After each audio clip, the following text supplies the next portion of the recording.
Reni. I'm in my mid-20s and just started my career. I want to be smart with my money, saving, investing, and avoiding debt.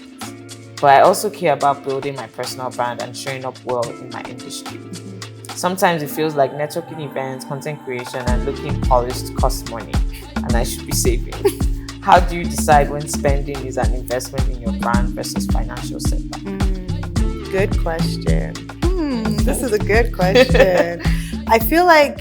Hi, my name is Ayomide, and you're now tuning in to the Midday Show.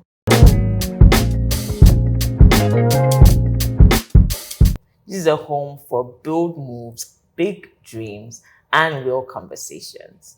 Here we spotlight trailblazers making big moves in their careers and businesses.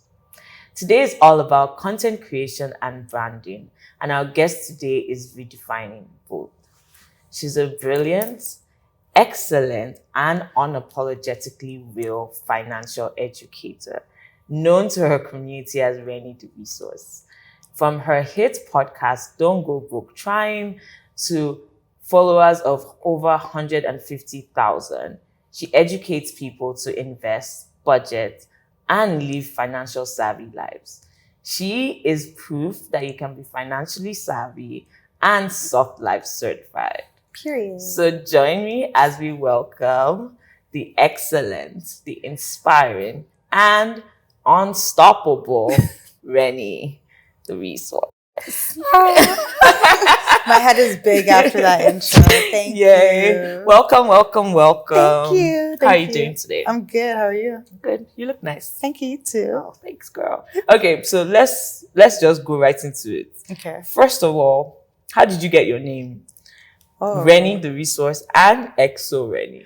Okay, Exo Reni was literally me when I made my Instagram account like 10 years ago. I don't know. Exo? Yes.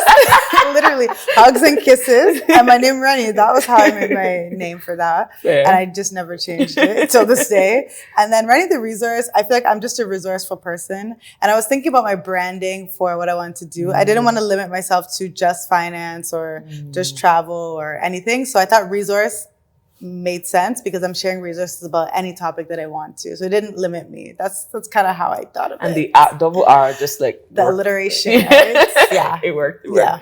Mad. Okay, love it. So of course we know you're a full-time content creator. But you were working 9 to 5. I was. So everybody knows, okay, maybe not everybody, let me not assume. But Reni quit her job to start content creation full-time. My question is, how were you able to make that switch, like mindset-wise? Obviously, you're moving from scheduled routine to now deciding your own routine. How did you make that switch? I feel like I made that switch because I was burnt out. So I was working my 9 to 5, and at the time I had just gotten a promotion in December, and I was working. And then one girl on my team left. She didn't leave. She went on leave because she was exhausted by all the work. And she was like, thank God you're here. And I was like, girl. What does that mean? So she left. And then another girl, her father was sick. So she flew home. And then she also was gone for like over a month, basically. So imagine me, brand new team, doing the work of 3 people, and I don't even know what I'm doing to begin with. So I was a little bit stressed, and I kept telling them, okay, these people are not coming back anytime soon, so can we get some replacements, And they kept saying, yeah, it's coming. But you know when they're telling me, nothing was coming. So I just felt really overwhelmed. And then in June of 2021, I made like $3,000 on YouTube / my brand deals and stuff. And I was like, oh my God, like, this is great. I can probably make money doing this and leave my 9 to 5, but I actually don't have the energy to put into this right now because my 9 to 5 is draining me. So then I was just like, okay, I think if I actually quit this, I will have a chance to make good money. And then I just decided one day that, I'm done, and I quit. That's like, obviously there's a lot that went into it. It was like, I thought, okay, I'm young. I don't have any children. I don't have any dependents. So like, I might as well. That was kind of my logic behind it. But it took me from June, I quit October 1st. So it took me some time to actually quit. Really, but I think I just thought like, well, I made some money, so might as well. And if I don't make money going forward, I can just get another job. So what would you say you wish someone had told you before you quit? I don't know if I actually wish they told me. Like, if someone told me that how hard it is to be your own business owner, I feel like I wouldn't have even quit. So I'm glad nobody told me, right? Because nobody tells you that when you are your own business owner, you're doing the admin, you're doing the accounting, you're doing sales, you're your own legal team. You know, nobody. I thought I'm just gonna be creating content. Yeah, but no. So I feel like if someone had told me that, I probably would be like, let me just stick to this 9 to 5 that is easy, and I'm just doing one job. So yeah, I don't know if I wish anyone would have told me that. Fair. Yeah. But being a content creator and owning a business through your content creation, is that the same thing? Or how, like, if I was a content creator, am I a business owner, or is that different? I think business owners can be content creators, but not all content creators are business owners. So what does that mean? If you are creating content and you're just doing it for fun, and maybe you're not treating it like something that you should try to scale, then you're probably not a business owner. But if you are, like me, a business owner who is like, okay, I have these targets for the year. I want to make $300,000 this year. I need to keep my expenses at this rate, my profit margin, then you are now becoming a business owner. So I think everyone can become a business owner if they're a content creator, but I think the majority of content creators do not see themselves as business owners, meaning that they also do not operate like a business, meaning their earnings may be capped, or they just spend as if just making money for themselves. Exactly. So branding yourself, coming out of your 9 to 5, being a full-time content creator, you kind of had to shift gears, right? You had to brand yourself, now you're treating it like a full-time business. How was that switch for you, and what steps did you take to make it like a firm thing? I feel like because I worked in marketing before, I already knew about personal branding. I also went to business school where they're always telling you about business, personal branding. And then within my marketing job, I was helping investment advisors brand themselves. So I feel like I already understood personal branding, and I started to build my personal brand way before I ever was creating content, which was good. So it was like I already knew how to build a brand. Like, I want to be known as XYZ, so you have to start putting out things that align with that goal. Like before on LinkedIn, my name was it was Reni, obviously, but in my header it said marketing mobilizer or something along those lines. Because I was like, I want to be known as somebody who's really good at marketing, and that's what everybody knows me as, because I had just transitioned from being a business analyst to marketing. So I feel like it was easy for me to brand myself as Reni The Resource, because I already knew the exact steps to take in order to get there. I think everyone, no matter if you're working a 9 to 5 or you're an entrepreneur, you should have you do have a personal brand. Yeah, but it's just about you to define what that is and actually curate it. So when you were already doing YouTube before you quit your job, it wasn't catered to just finance, or was it? It was mostly finance, but I also would do fashion and lifestyle as well. So when did you define that yourself as, okay, I'm going to be a financial content creator? Yeah, I feel like it's probably around the same time that I quit, when I was like, I kind of tried all those things to see what stuck, Is finance going to stick? Is fashion going to stick? That's why, again, branding as Reni The Resource, I could talk about anything. So I was like, is finance going to stick? Okay, it's working. Yeah. Fashion, people like it, but the brands aren't paying, They're all starting to. And then the last lifestyle, yes, people like that. I do think I still kept it a core part of my brand, but I was like, finance is what's paying. And also there's no real competition in this niche as well, right? In 2020 when I started, I think there were a few financial literacy creators, but most of them were not Black, or I don't think any of them were Black at that time. Or in Canada, right? Yeah. So I got to be that person that's Black and in Canada and young as well. So it just set me apart from everybody else. And I felt like I could probably make this blow more than the fashion could blow. Also, fashion is an expensive hobby. It is, because you have to be buying the clothes. Yes, and I know the girlies be going to the stores, buying them, returning them after. And Unfortunately, I don't have the energy for that. That's so much work. Yes, and I barely like shopping to begin with, so I'm an online shopper. So imagine me shipping things back to. I'm not doing it. I fear. So I know. I was like, which one's more sustainable for me? Yeah. And also, as you know, in 2020, I bought my first house. So a lot of people knew me as the girl who bought their first house at 23. So I feel like it just made sense to brand myself around that. I still like travel. I still like fashion. I still like everything. But my main core thing is my finance content. So let's talk about that. Buying your house. Okay. We know Reni bought her house at 23. Did that come from you having a financial background? Did that come from maybe your parents pushing you to buy your own house? Like, where did that like stem from, or that like go? Yeah, it always my parents pushing me to buy that. I never thought or dreamed of buying a house at that age anyways. And when I was 18, my parents started teaching me about investing in the stock market. So I started investing. I bought some stocks, and every 2 weeks I would just buy different stocks. And at that time, that was like, what year was that? 26? I don't even know. A while ago. But I was 18 and I was working at Payless Shoe Store at the time. So I would get paid like my paycheck would be like $400 or $500. Like it wasn't much. But my dad was like, every 2 weeks you must buy stocks. So I bought Shopify stocks back in the day. And those shares were like, I think around $200. So I would buy one share every like 2 weeks. And then in 2020, it was around, or in 2019, it was around $1,200 per share. Wow. So I was like, okay, so one day my dad was like, oh, how much money is in your portfolio? So I checked, because I'm not a person who really checks my portfolio that often.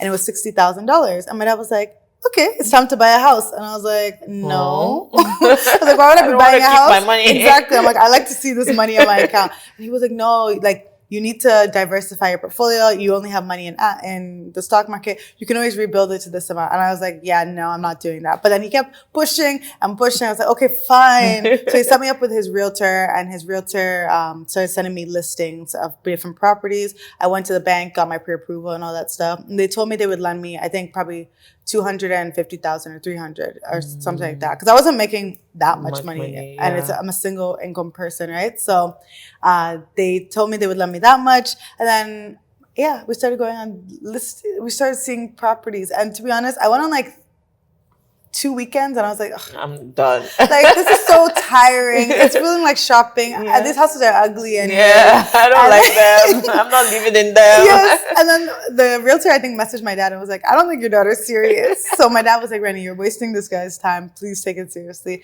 So I was like, okay, but these houses are not nice. And then he showed me some brand new houses that were pre-construction. So like the model home. And I was like, okay, this is nice. Let's go for it. And then I signed, and then that was it. A year later, my house was built, and I closed on my house in 2020. So you always knew that you were not going to live in that house? Yeah. Oh, yeah. So I forgot to mention, when my dad said that, one of my objections was like, I live rent-free. Why would I want to? Why would I go and pay mortgage? And also, I can't afford a place in Mississauga. So like, where am I going all the way? And he was like, no, you don't have to live there. You can just rent it out. So I think that's where my mindset shifted. And I was like, okay, I'll become a landlord. I wouldn't say I love being a landlord. I was going to ask, like, how's that going? Like, thankfully, I have good tenants. Like, thank God. But I don't enjoy the process of, like, increasing anyone's rent or that. So I feel like I'm not the best landlord. Like, I barely increased my rent. And they've been there 5 years. And I'm sure they're happy as hell. Like, they love this. I'm not moving to, like, buy my own. But they don't like stress me. Their family as well. So it's 4 people, the mom, dad, and 2 kids. And they take care of the house like it's their own. I've visited probably twice in those 4 years, or 5 years. So, yeah. So how have you been managing that? Like, do you have like no one. It's just me chilling, and like if they need something, they call me. But typically, like, the dad just fixes it himself. And yeah, like the last thing was the furnace stopped heating water, or whatever, the water heater stopped heating the water. So then I had to actually call someone up to fix it. But other than that, like, it's good. And would you buy another house for investment? Like, I don't know.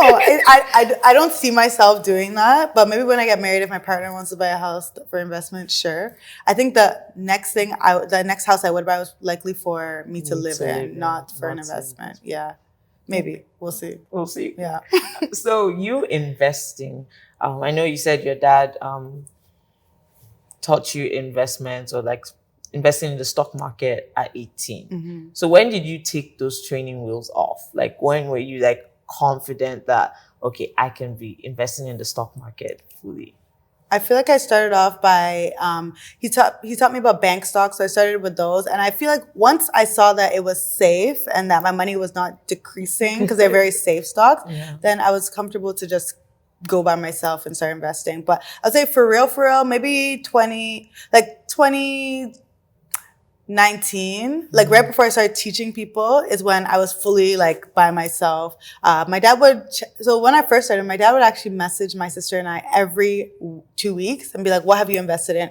And we had to show him a screenshot of what we invested in, how much, like he really was on us, right? But yeah, after a few years, because he realized that we got it, I was done sending him stocks. And then he would always like share different ideas of stocks that he liked or whatever. But by the time it was 2020 or 2021, I was like, I'm not picking individual stocks. I'm going by myself. So that's when I really would say I stopped doing what he does. He only invests in individual stocks, whereas I now am primarily funds, ETFs. So I feel like by 2021, I was like, yeah, Dad, this whole research process that you're doing, I'm not doing it. I have to be looking at it, like checking.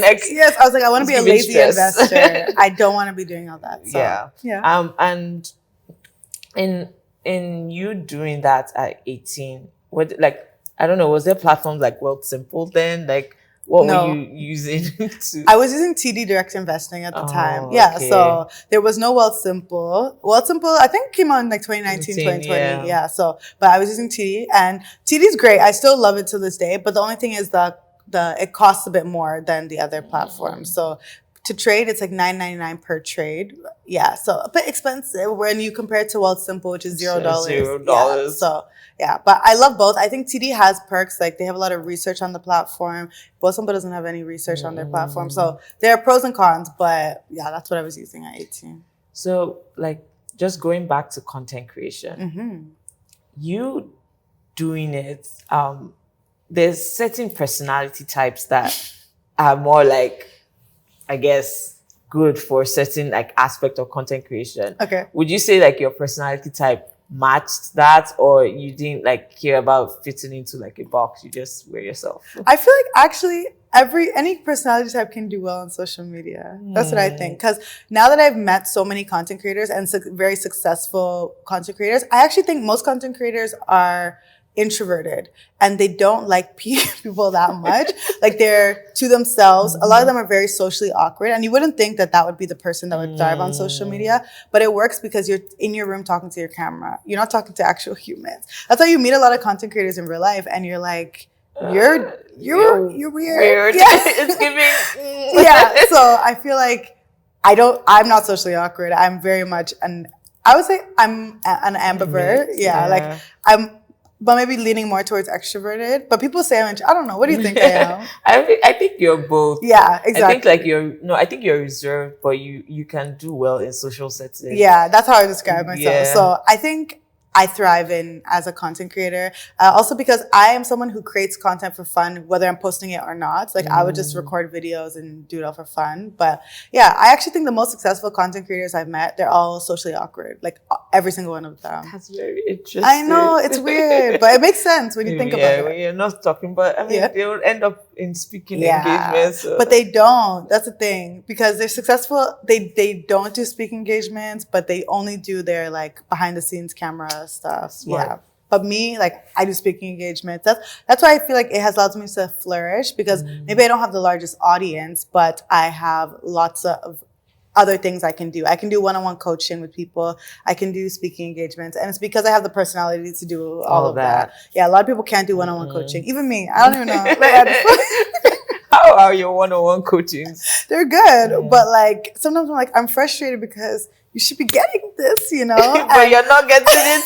And how's your facial expression? I'm teaching you and like you're listening, But you're but are not. you going to apply? Because I feel like I'm the type of person who cares so much about the end result that I'm like, you're wasting my time by like Yeah. coming on this call and not actually executing. So I feel like maybe I don't have the personality to do one-on-one coaching, because it's like tough love. That's my Yeah. approach to Yeah. coaching. That It makes works. sense. It works when they're willing to When they're to be willing to taught. accept. Yeah.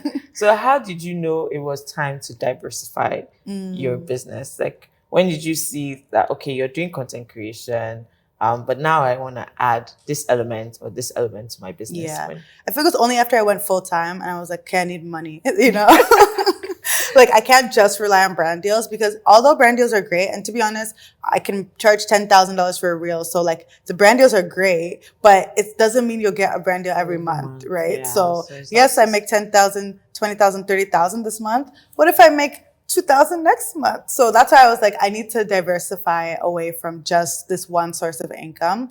So I started doing, I think it was first one-on-ones. And I was actually very nervous to launch that, because it was like, okay, now I've been giving away information for free. Nobody has ever had to pay for anything. And now I'm charging people. Like, I felt so, like, it was like imposter syndrome. Also, I'm not a financial advisor. So I was like, this is scary. So I even branded it like, ask me anything, instead of instead of like just finances. Yeah, exactly. And I think I charged $50 for an hour at the time, which is not enough in my opinion, but it got me comfortable with the idea of charging for my services, and it was booked immediately, because so many people ask me questions in my DMs all the time. I was answering them, and I'm like, you guys should be paying for this. Yeah. So then they started paying for it, and I was like, okay. Then I went up to like $100 for half an hour, I think, or maybe an hour, I don't know. And then the highest was 150. Now I don't even offer them because they're not scalable. But yeah, that's, I think, what was your question? Did I answer your question? Yeah, how you decided to diversify. Yeah, so for the money, right? And just realizing that you can't have all your eggs in one basket. I really needed to, if I wanted this to be a sustainable business, I can't rely on just brand deals. Yeah. So actually, let's talk about brand deals for a second. What was your first brand deal? How much did they pay you? And like, thinking back, like, would you have done anything differently?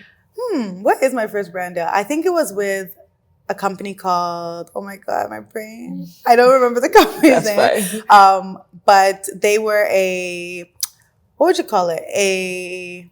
Actually, no, it was Lemfi. It was Lemfi at the time. Lemfi was your first brand deal? Wow. But they just launched in Canada. I was their first ever influencer as well. They told me, now I know this, but I think I charged them $125 for a YouTube video, which is insane if you think about it. But it was so much money. I'm like, wow. That's a lot. I'm creating these YouTube videos for free anyway. So to get paid $125 for it, I was like very happy about that. And then I think the next one I did with them was like $250. And then it just kept growing and growing. But yeah, I think that was my first one. In hindsight, would I have changed anything? Yeah, I'd charge a bit more but the good thing is I did negotiate affiliate income with them. So every time somebody opened a Lemfi account, I would get paid. And that was great. Till this day, like this morning, I got somebody who opened, and I haven't posted about them in 3 years probably. And I still get people every day who open accounts with them, and I get paid, I think it's $20 per person. Also, so all of us that opened Lemfi. Yes, sir. Got money. I got money. Wow.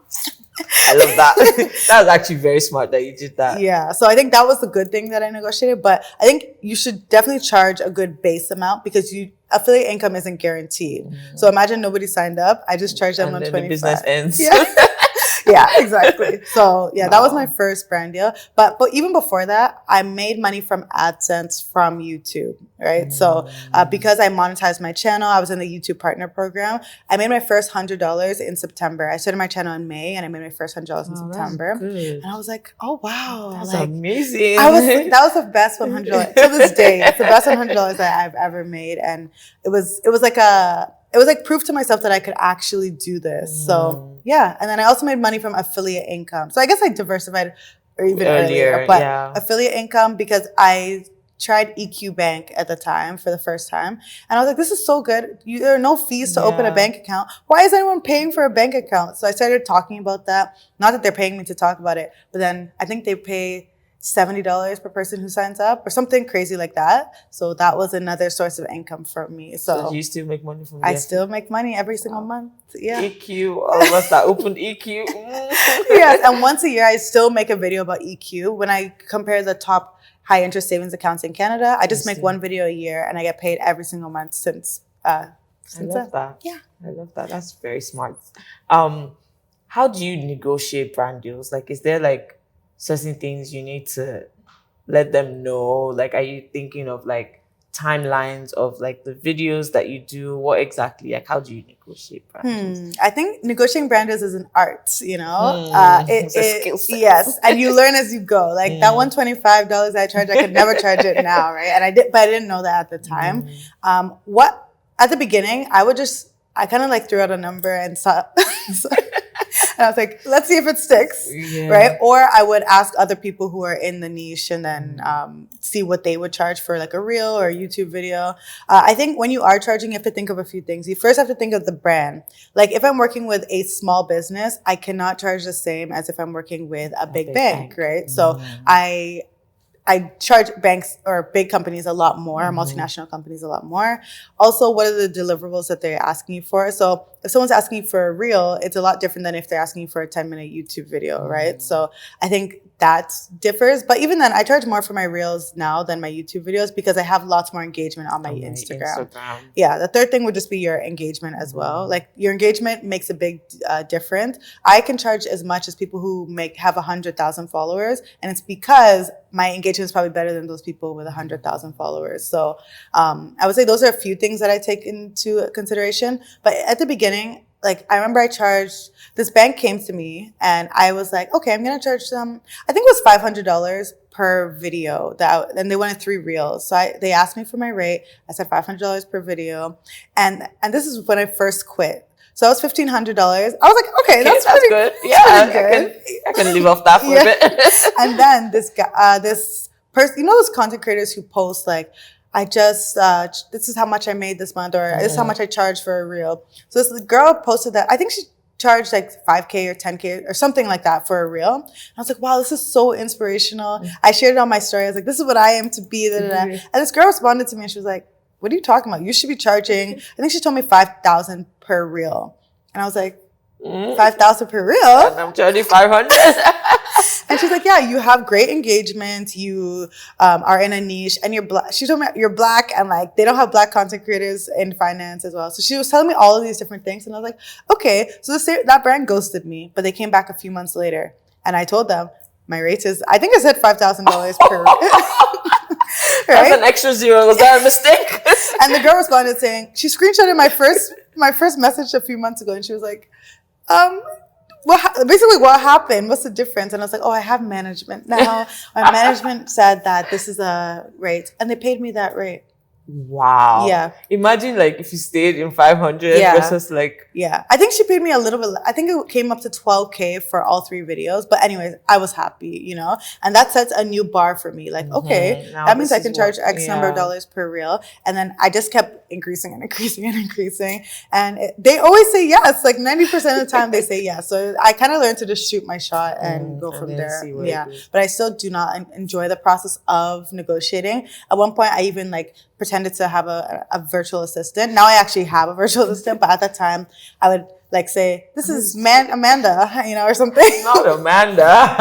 And Amanda would be negotiating my brand deals for me. But now I negotiate. Well, I have a virtual assistant who actually. So would they like negotiate it for you? Yeah, I just tell them like, this is the rate I want. So try to get that. Figure it out. Yeah. Okay. Sometimes they're not able to get the full rate, but at least we have a starting point. And I also think just asking the brand what their rate is as well, it will save you a lot of stress. Yeah. Like, there's no point going back and forth. It's actually like salary, like negotiation, right? Exactly. It's the same thing. Yeah. So I learned a lot from that, and it's served me pretty well. And I also think when I decided that I was going full-time, or I think it was after my first year being full-time, I was like, okay, I think my first year I made like $100-something thousand. And I was like, okay, I want to make 300K was my goal. Cool. So I was like, how can I get to this number? So I actually found this chart on Women Who Freelance, which is a Canadian website and directory. And they said, they basically had a guide of how to charge. And I went from like, okay, this is how much you want to make in a year. How many weeks do you want to work in this year? So you take out all your vacation days. Okay, how many hours do you want to work per day? How many days per week? Da, da, da. And I got to like an hourly rate of what I need to charge. Wow. And I was like, okay, so I need to charge like $150 per hour. Then I had to figure out, okay, to record a brand deal, how long does it it's not take? just the hour, you know, it takes your editing, the meetings I have to have with the brand before, the recording. You know, a 1 minute video can take you an hour to record, right? So all these things helped me to actually determine if I was charging a fair rate. And then that's how I was able to reach 300K. That's so smart. Yeah, thanks. That's really, really smart. I love that. Thank you. Looking back, or like, I guess, looking forward, when you're, I guess, diversifying, like, do you see yourself moving out of certain areas that you're doing right now and into more stuff? Because you're one person. Yeah. It's Reni. Yeah. And everyone wants Reni for different things, and you can only like do so much. So do you like see yourself like, I guess, diversifying more, stopping something, starting something new for your business? Yeah, I would say it's more stopping things than anything. So, for example, speaking engagements. I love doing speaking engagements, but small businesses, again, can't pay that much. Whereas, like, if I do one for a big company, they'll pay me $5,000 for an hour. Whereas if I'm doing it for a small one, they want to pay you $200 for the hour, you know? So I've learned the diversifying would be, or the stopping would be not speaking for smaller organizations or doing a limited number of them. So I honestly consider those like my pro bono. Like, I'm basically not getting paid for this. Because you're not doing You're covering my gas at that point, you know? So, I basically limited how many speaking engagements I will do per year. And I have like a get out of bed rate. If I'm not leaving my house for less than like $700, basically. So that would be my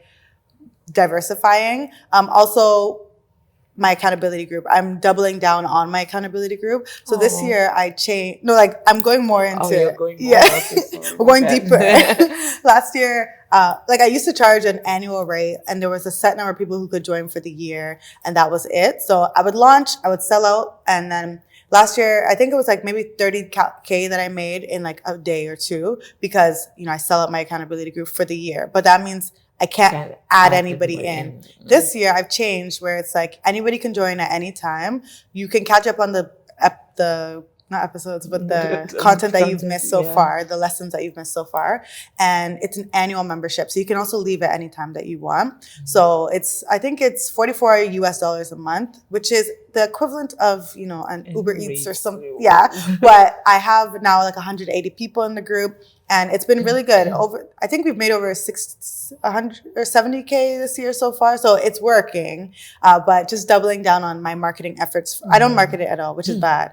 I need to. But I can just imagine like if I just take time to actually market this, it will do really, really well. So that's the next pathway, I guess. And last year I also stopped doing one-on-ones. I was like, it's not scalable. I cannot grow from this. I'm only one person, as you said. So I can't really, like, if I needed some quick cash, yes, I could be like, hey guys, 5 days, I'm doing one-on-ones, make 5K or whatever I want. But it's not sustainable unless I charge a lot of money, right? Yeah. So, yeah. So going back to you being like Black in finance in Canada, there's like, I think 2% of that really right now. Yeah. Have you ever experienced like negatives, or I guess positives you probably have, of being like a Black lady in finance and not in like a regular 9 to 5? Negatives from who? From maybe people you work with, like companies that you do brands with, or just people talking to you like one-on-ones, or like accountability, not trusting that you're a Black lady and knows what she's doing. I don't think so. Maybe if they do feel a way about me, they just haven't voiced it to me. Yeah, I feel like there have been more positives than anything. Like, again, you can kind of charge that diversity tax. Yeah. Because it's That like brand, diversity if a tax. brand is reaching out to you and they're reaching out to 5 creators, they want to be diverse, Mm-hmm. and you're the only Black creator that they've reached out to. What maybe the other creators charge 5K for, I'm charging 7K for. So I feel like I'm able to charge a bit more for Yeah, my services pulling because I from am a that. Black woman. I guess the only downfall would be, sometimes I'm in rooms and I'm the only Black woman there, or Black person in general, which is annoying. And in Yeah. 2025, There should be more. yeah, it should be a few more. But I think there haven't really been many negatives. I have heard that in other niches, Black creators are paid less because, I don't know, the brands are just one kind. But yeah, Kind is the right word. but for me, I don't think I faced that. One of the brands accidentally sent me the contract of another creator who has, I think she had 1 million followers on TikTok, and she was getting paid the same as me. So I'm like, okay. Like, I do not I'll have a take million. it. I do not have a million at all. So yeah. Not yet, anyways. I think it's been pretty positive overall. That's good. And would you say it is something that can definitely change over time? So actually, let me rephrase that. Being in the room with fewer Black people, did you ever struggle with mentorship or like learning from people? If you're the one in the room teaching people, like, how are you actually growing? Yeah, I would say that has been an issue because, nobody looks like me. But I feel like I've just learned to put my pride aside and I'll go ask the white people for help. So I'm like, hey, bigger creators who are doing the exact same thing that I want to do, I ask them for help, get mentorship and guidance from them. But yeah, most of the rooms I'm in, to be honest, I am the one teaching rather than learning. So I found that I actually have to go to the US to learn. So in the US is a lot bigger market. The creators are bigger. The creators are getting paid millions of dollars. US dollars. US dollars. And we are struggling with our CAD over here. So I feel like that's what has helped for me. So I went to a conference called FinCon last year. And that's they have a Women in Money Summit. And I went to the Women in Money Summit in New York last year. And it was a mastermind group. So I was actually the smallest creator there, which never happens here. And they're all finance creators. And they're all making millions of dollars. And it was a mastermind. So each person got to sit on the hot seat for 45 minutes. And then like the other people would give you feedback. And that was when they told me about my accountability group. And I was like, I love this thing. Honestly, it's very time consuming. And I don't think I'm making enough money to justify doing it. And they were like, girl, first of all, you're charging too little. What else is it? You're charging too little. You're limiting yourself by doing one-on-ones with all these people. And you need to accept people into the group at all times. I changed all 3 things and they were right. It works. So I feel like that's where I've gotten true mentorship from the US. And they were all women of color. So actually, no, some of them. There were like 2 Black women there, 2 Hispanic women. So I feel like that helped. Yeah. I felt like they were mothering me at that point. And I loved it. Because usually I'm mothering everyone else. Yeah. Would you consider moving to the States?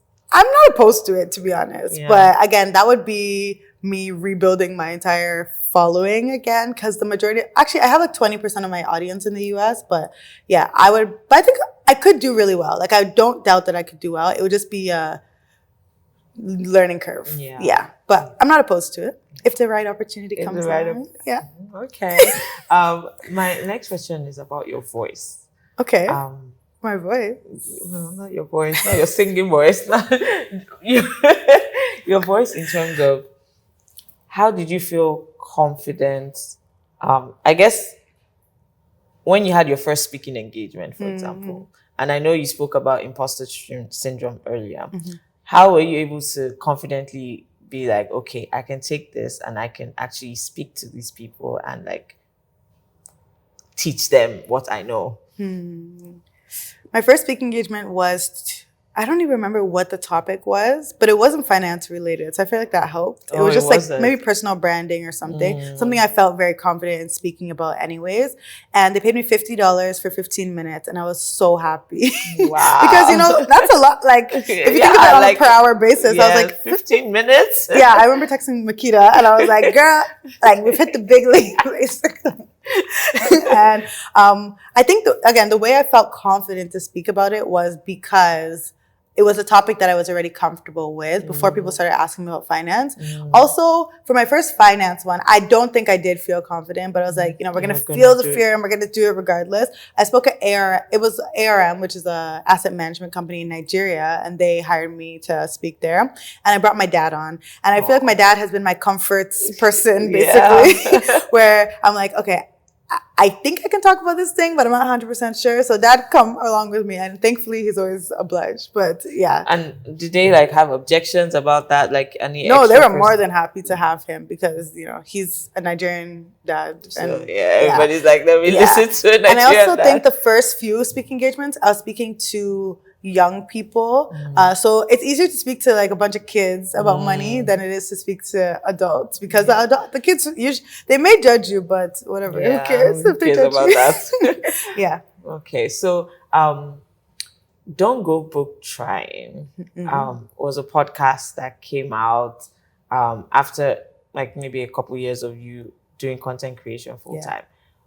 Where did that come from, and how have you been able to scale it to like what it is today? So it started off with me feeling like I'm always sharing my story online, but I don't have the experience of a lot of other people. Like my situation is unique where my parents taught me about financial literacy from a very young age. So I felt like if I truly want to help other people outside of other people, then I should share other people's stories. So the podcast started off by sharing like, okay, this person has been in $10,000 of debt. Here's how they got out. I've never been in $10,000 of debt. So I can teach someone about it, but it's better. I feel like it's better when it comes from somebody who has lived experience. Or like I moved to Canada and I got a credit card for the first time and it was a horrible experience that ruined my life. So let's talk about how you got out of that, right? And I felt like it was the way for me to connect with my audience by sharing that or interviewing somebody who, again, has been through it, because I can't really speak to it. It doesn't feel authentic for me to speak to that. So that's how it started off. How has it scaled? It's been amazing. We're doing live shows right now. I've done 4 live shows so far, 2 in Toronto, 1 in Abuja, and 1 in Lagos. And I don't know, it was really my accountability group saying we want an in-person meetup. And I was like, guys, please, let's keep it online. Events are expensive as well, but they were like, no, we want to do it in person. I was like, okay, well, it's not just going to be for you guys. It's going to have to be for my whole audience. And then, I turned it into the first event last year, July. And since then, it's been going really well. Do you think that that's something that you're going to keep, or is it something you're going to expand or stop? Let's see. I like doing them, but they're just a lot of effort. So I was actually talking to another finance creator yesterday, and she was saying that we could combine efforts. She has a lot of brands that want to sponsor her. She's also a white creator, so the money is just being thrown at her. So she's like, people have been asking me to do events, so like, why don't we combine efforts? I was like, girl, you bring the money, I'll bring the audience. Let's do this. So I feel like that's probably what's gonna happen. Another brand asked me if I could take it to Ghana, and they'll pay for everything. So like, if it's happening like that, I'm here. Fine. It's just a speaking engagement at that point for me. So I would love to do it around the world, but baby steps, basically. So your content creation and branding, how do you kind of decipher both? Because I know we spoke about everybody has their personal brand. You just have to define it. But if I'm a content creator, am I thinking of consistently branding myself, and like, how does that play on a day-to-day? How does it? Yes, I feel like you should be consistently branding yourself, but you should pick a brand that feels authentic to you, so it doesn't feel hard to keep up with. On a character. Exactly. Yeah. So I feel like every content creator should think, okay, what are the 3 things that I want to be known for? Right now, you're known for something, but is it what you want to be known for? Right.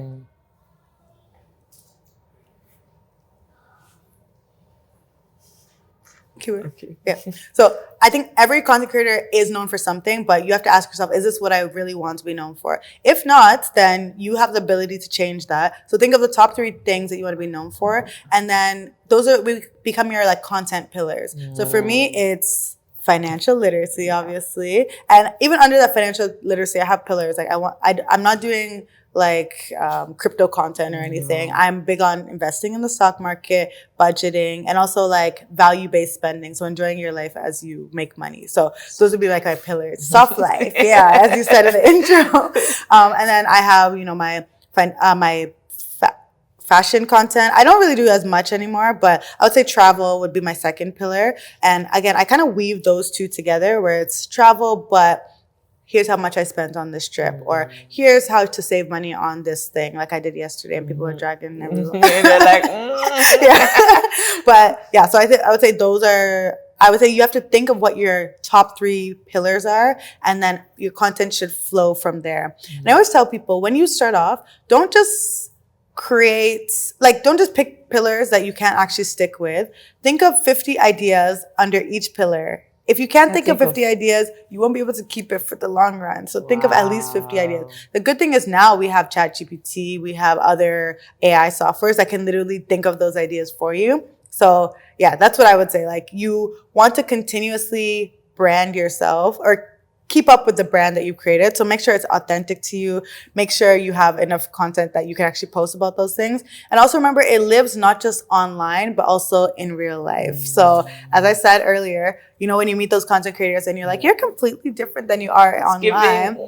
Yeah. Of course, there's nuance with that as well, because I will say people come up to me in the wildest times ever. And I'm like, I probably seem really mean to them because I'm like, this is not the time or place. Like, I'll be worshiping at church and someone's like, I'm like, no, go away. Or not in the church. The craziest part is I was at a funeral yesterday and someone started tapping. She's like, I know this isn't the place, but I'm a big fan. I'm like, yeah. I want to be like, yeah, this is not the place. We're all not in the right mood. I felt so like, I wasn't even mad. I was just shocked. Like, girl, this is not the place to do this. Or like, I was at a wedding the other week. My friend is giving a speech and you're tapping me on the shoulder. Like, not the place. So I feel like there's nuance with that. But in general, everything you do should embody the brand that you have, which is important. Which highlights the importance of keeping it authentic to you. So from the way you dress, right? I try to look good wherever I go because it's part of my brand, So yeah, I would say keep it authentic so that you can easily keep up with it in every single aspect of your life. So how do you actually deal with that? Like, you're a normal, regular girl, but now you have fans. Like, you actually have people that actually look up to you, people that look at your content and actually want to be like you. Yeah. How do you manage that? No. I'm still learning. I feel like I've learned to just be like ask their name. Thank you for your compliment, whatever it is. I appreciate you for watching. And that's like how I go. Thank you. Yeah. Like, if you're thinking that you can't want to be a big content creator and think that you will not have people who come up to you in real life. Yeah. Like, there's not one or the other. You have to kind of show your face. Exactly. So they come as a package deal. So I just feel like you just have to get used to it and comfortable with it. These people are not mean. Typically, they love you. That's why they're reaching out to you. So take it as a positive more so than something that's negative. Yeah. But I will say it can be overwhelming, especially at church, because I used to be able to just go to church normally. And come out now, you can't. Now people hug me. I'm like, I don't know you. But it's like church, like, you don't know everybody. I'm not gonna be mean at church. I'm just like, guys, I don't know you. Especially when it's a man. I'm like, hello, like, sir. Yeah. Or when I'm outside and someone will DM me, I saw you, and I'm like, give me a stalker. Don't be weird. Yeah, don't be weird. So I feel like those are the. How do you decipher or keep the two differently, like your personal life and then your content creation? Like, when do you decide to show both? When do you decide to cut it off? Like, how do you do that?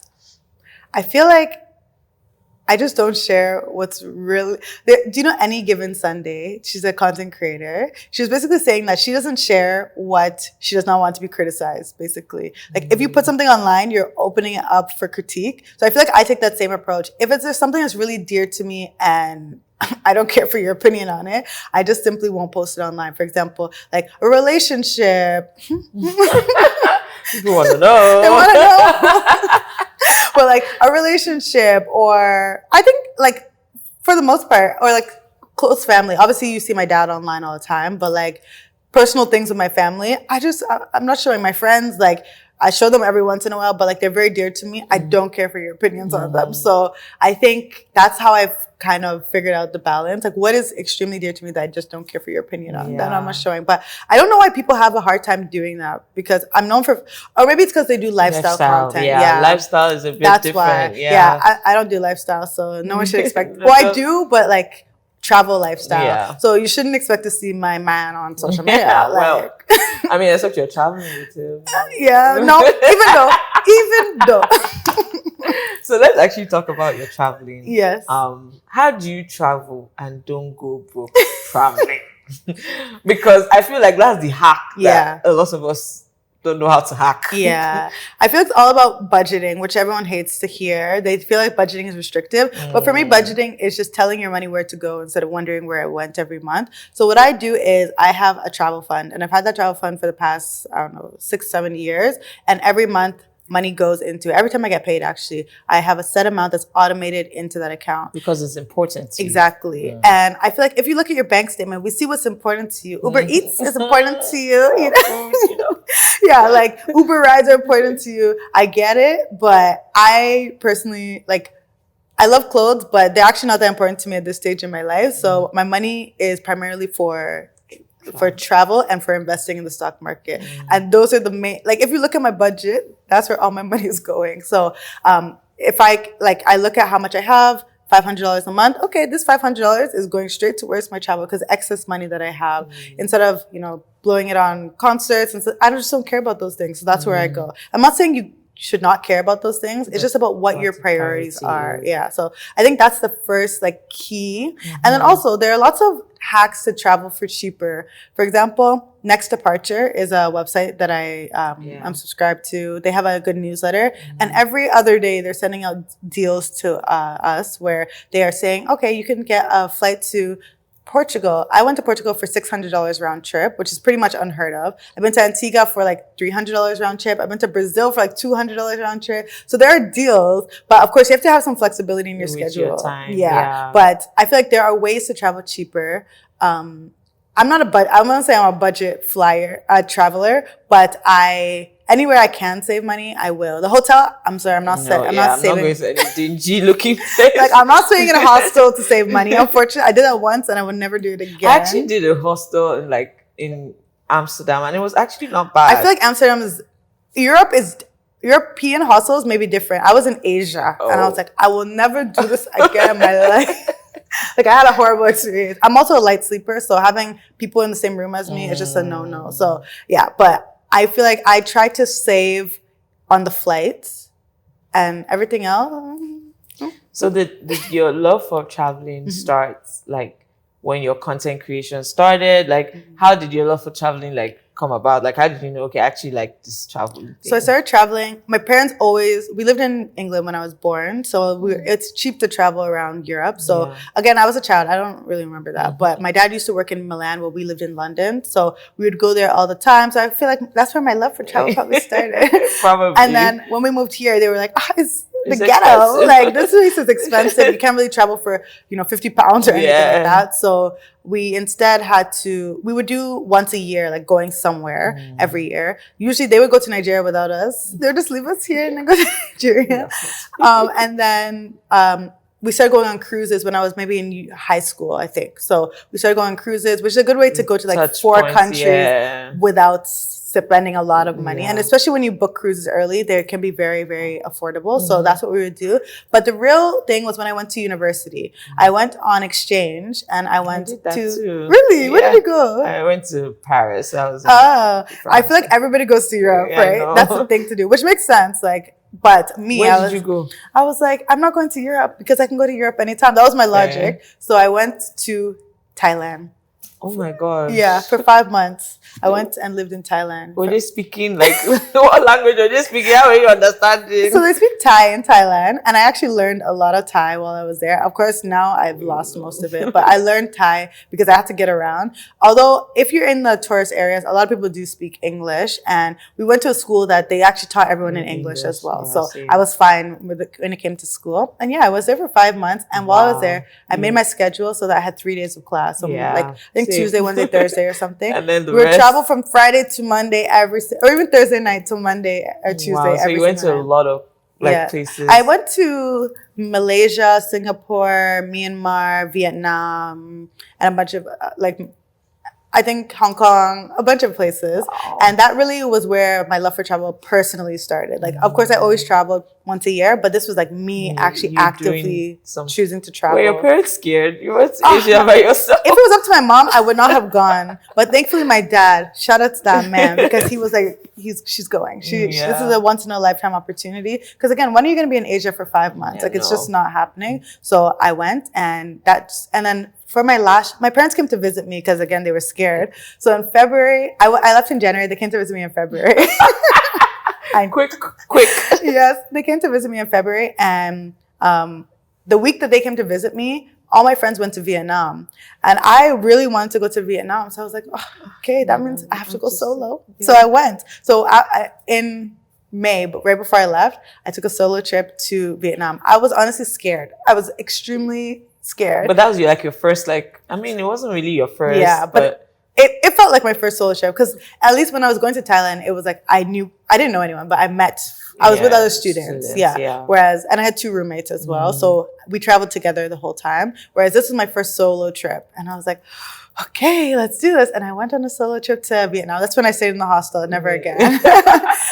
But yeah, that's where my love for travel started. The next year, I graduated university, and I went on like a Euro trip by myself, and I was so comfortable with solo traveling. So I went to Morocco, which is not Europe. I went to Morocco, I went to Paris, I went to Lyon, I went to UK, I went everywhere, Italy, all by myself during that time. Wow. So yeah, that sparked my true love of travel. And now, 44 countries later, yeah. And I'm sure you're trying to do 30 under 30. And I'm at 44. Now you're 44, girl. Yes. I love it for you. So maybe 50. No, there's no. Yeah, we're reaching the goals. Yeah, you're reaching the goals. We've surpassed them. Yeah. So how did you know? Like, when did the finance part of things and traveling mix for you? Yeah, so because I always did a little bit of lifestyle, I would share my travels, but only on my stories, basically. And then one day, I was like, people love this. Like, this is probably my most engaged content, because people love travel content.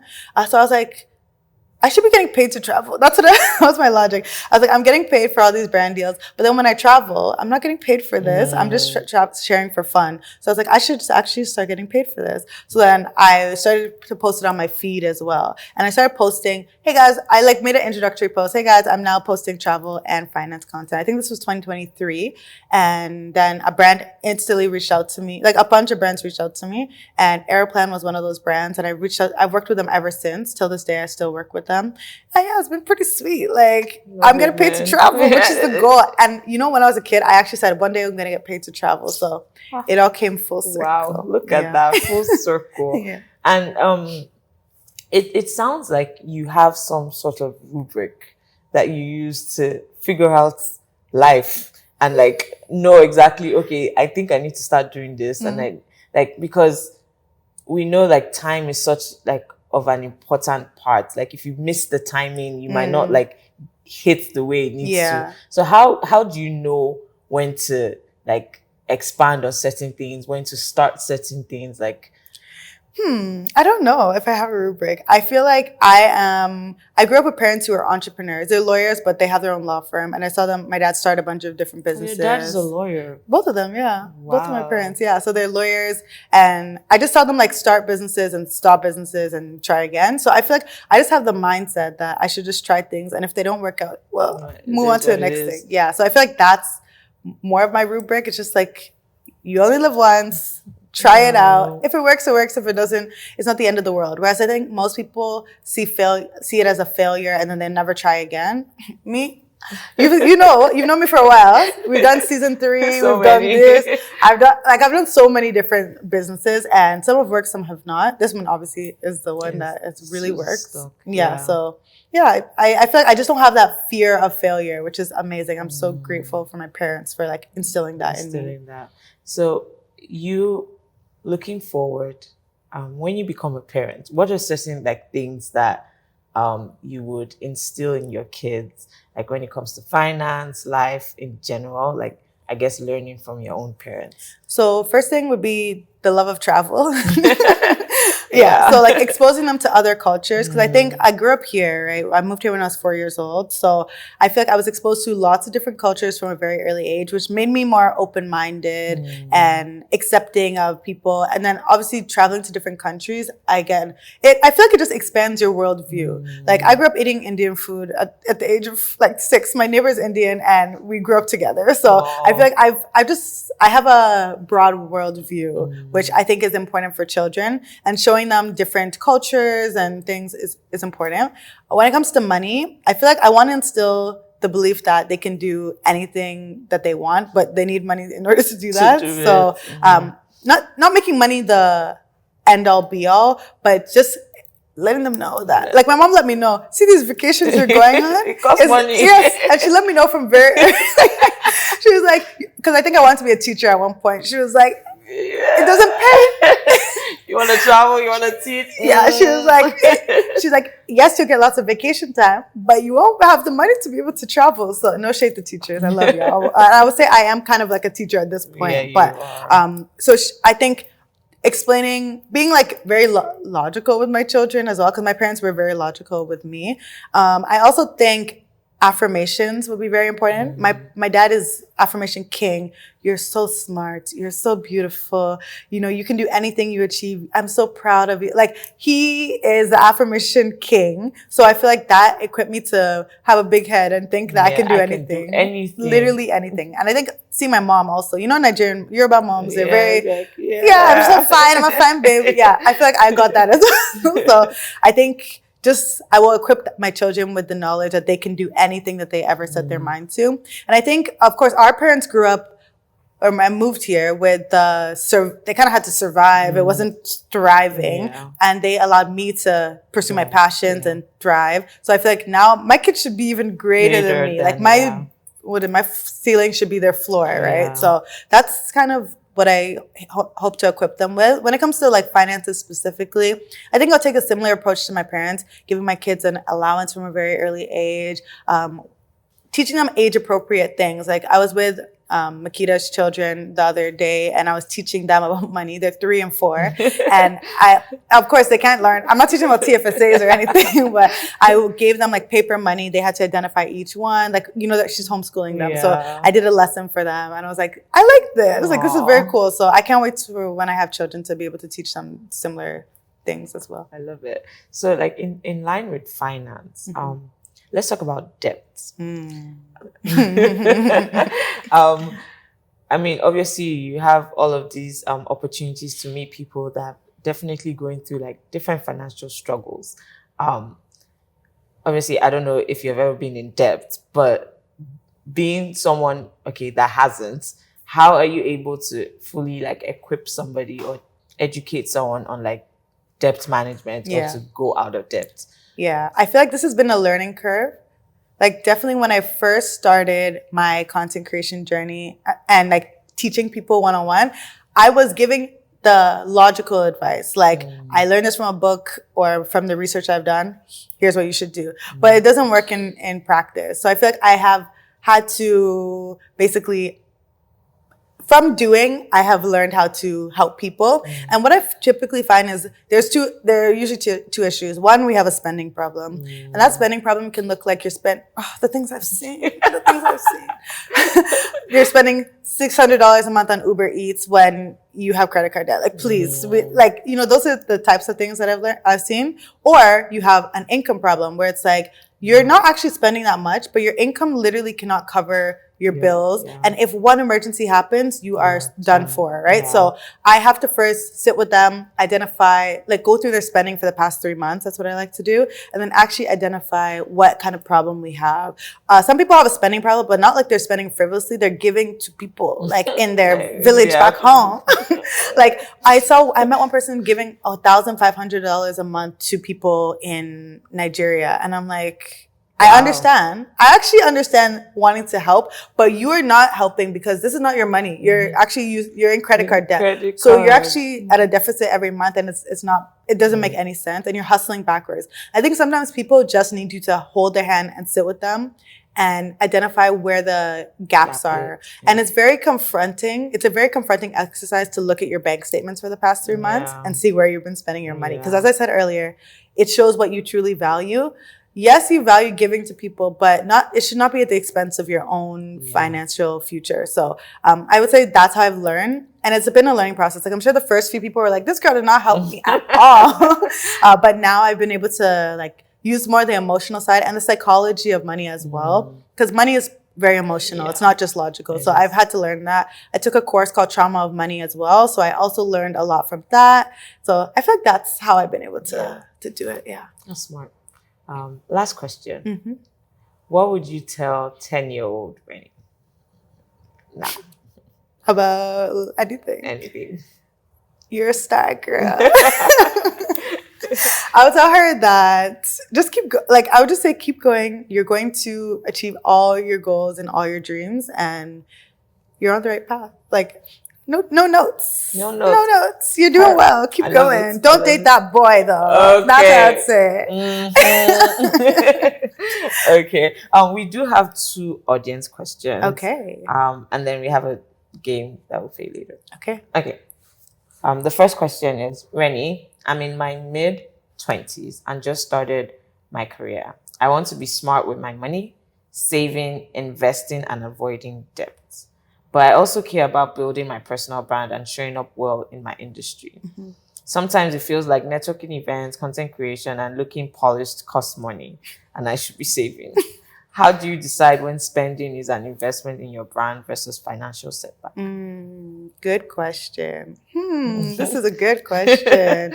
I feel like you have to have when you have a vision or a long-term goal, it allows all the decisions you make to be easier because like there's an end goal in mind. So I feel like when you're going to networking events, you have to ask yourself, how does this lead me to my end goal? Like if your end goal is, okay, I want to meet 50 people in my industry so that I can get a new job or pivot into my next job or whatever, then is this the conference? Like, there are conferences you go to that not really beneficial. And then there are conferences that will actually put you in the rooms of the decision makers that can help change your life. So that's one that you should invest in versus another one. So I feel like having a overarching goal will help you to make better decisions as you go along.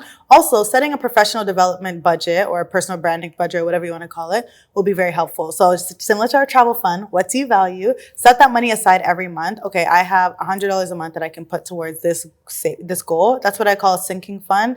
And like, it's a savings goal, but you're meant to spend from it. And you keep putting money there so that anytime an opportunity does come up, you're not saying, oh, can I afford this? This is the money you have. Can you afford it? Yes or no? Yeah. And you're not going to credit card debt to build your brand. I'm sorry. I'm not a fan of that. Yeah. I love it. Nice answer. Okay. Next one. I've been building my career and personal brand for a few years, and financially I'm stable. I have savings, investments, and no major debt. But lately I've been wondering if my personal brand is limiting my earning potential. How do you know when it's time to pivot your brand, messaging or niche, and unlock new income streams without losing the trust you've built? I feel like I wish I had more details on why they think it's limiting their earning potential. But let's say, for example, I felt like fashion is not doing it or let's say I was a travel creator initially and travel was just like, I was making some money, but not enough. So I felt like it was limiting my niche by just branding myself as a travel creator, and I wanted to go into finance. What I would do is to not lose like the trust or the authenticity, I would try to combine the niches before I make a full pivot into the new one, if you are going to make a full pivot. So for example, when I like if I want to launch finance, I would incorporate finance into my travel content. So here's how much I spent on this vacation. Here are the best credit cards for whatever travel credit cards. Here's how, so it's not just, hey, we were talking about vacation. Now we're talking about TFSAs. Like that's a big that's a big jump, and people will be like, I don't want to unfollow. Exactly. So I think it's ideal to merge the two niches if you can. So you may have like, okay, here's a TFSA video, here's a travel video, but now here's a travel and finance video. So that allows you to have both, so that you're not isolating the niche that you already have created. So I think that's how I would approach it. Smart. Okay. All right. So we're back to our game. Okay. Pretty quick. It's just a this or that. I say this, you say that, whatever, and we choose which one you prefer. Okay. All right. So first one is soft life splurge or financial discipline day. Financial discipline. Because like I'm not going to them for nothing. God forbid. Okay. Travel first class or invest the difference. Depends. Okay. Now that I've tasted first class, I can't go back. They always say that you shouldn't introduce things to your budget if you can't sustain it. Because, bruh, now that I remember the first time I traveled business, or first actually, I was like, wow, this is what been people are suffering in this economy. And then on the way back, I was economy. I was like, wow. And I didn't even pay for the first time. I was upgraded. So I was like, oh my gosh, I've suffered. So now, anytime I can upgrade, I do upgrade. So it depends. Yeah, if the money has to make sense. Like I'm not going into debt to upgrade. I'm sorry. Yeah. Okay. So designer handbag or down payment fund?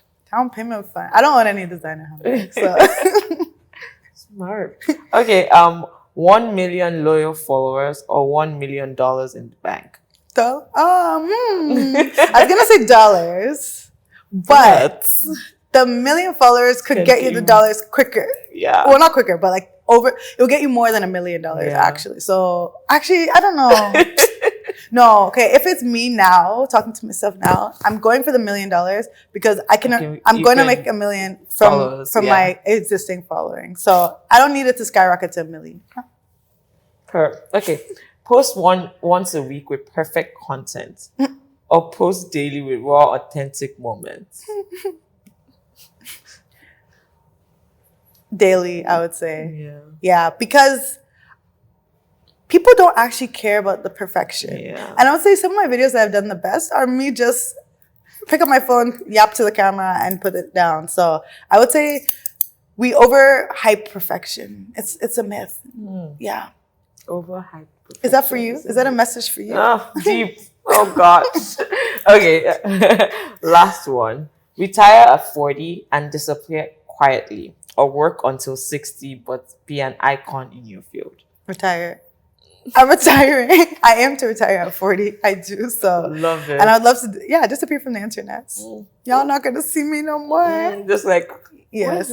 But my idea of retirement is a work optional life, which is like, kind of like, now I have been working for the past 3 months because, enjoyment, except for my events. But, so I take summer break off. So I would like a life where it's like, if I want to work, I can. If I don't want to work, I don't.